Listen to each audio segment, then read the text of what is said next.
1 Kings 10. Now when the queen of Sheba heard of the fame of Solomon concerning the name of the Lord, she came to test him with hard questions. She came to Jerusalem with a very great retinue, with camels bearing spices, and very much gold and precious stones. And when she came to Solomon, she told him all that was on her mind.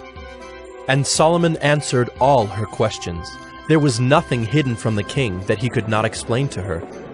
And when the queen of Sheba had seen all the wisdom of Solomon, the house that he had built, the food of his table, the seating of his officials, and the attendance of his servants, their clothing, his cupbearers, and his burnt offerings that he offered at the house of the Lord, there was no more breath in her. And she said to the king, "The report was true that I heard in my own land of your words and of your wisdom, but I did not believe the reports until I came and my own eyes had seen it. And behold, the half was not told me. Your wisdom and prosperity surpass the report that I heard. Happy are your men, happy are your servants who continually stand before you and hear your wisdom. Blessed be the Lord your God who has delighted in you and set you on the throne of Israel. Because the Lord loved Israel forever, he has made you king, that you may execute justice and righteousness." Then she gave the king 120 talents of gold, and a very great quantity of spices and precious stones. Never again came such an abundance of spices as these that the queen of Sheba gave to King Solomon. Moreover, the fleet of Hiram, which brought gold from Ophir, brought from Ophir a very great amount of almug wood and precious stones. And the king made of the almug wood supports for the house of the Lord and for the king's house, also lyres and harps for the singers. No such almug wood has come or been seen to this day. And King Solomon gave to the queen of Sheba all that she desired, whatever she asked besides what was given her by the bounty of King Solomon. So she turned and went back to her own land with her servants.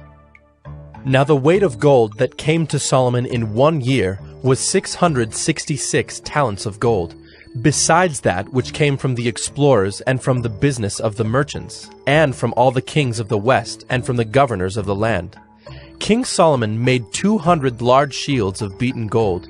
600 shekels of gold went into each shield.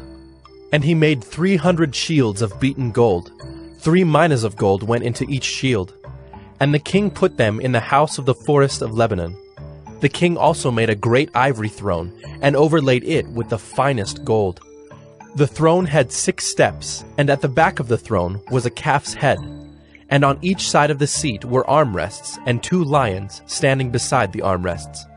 While 12 lions stood there, one on each end of a step on the 6 steps. The like of it was never made in any kingdom.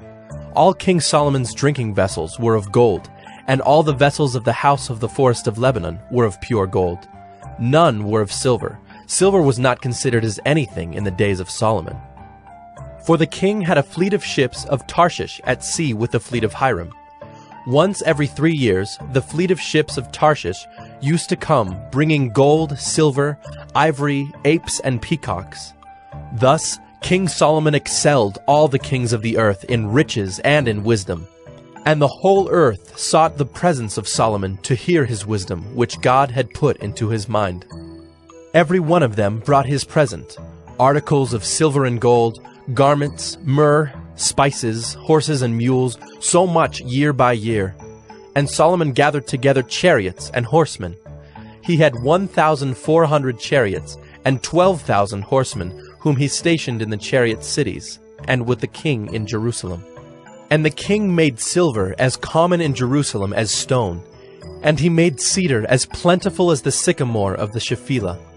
And Solomon's import of horses was from Egypt and Cush, and the king's traders received them from Cush at a price.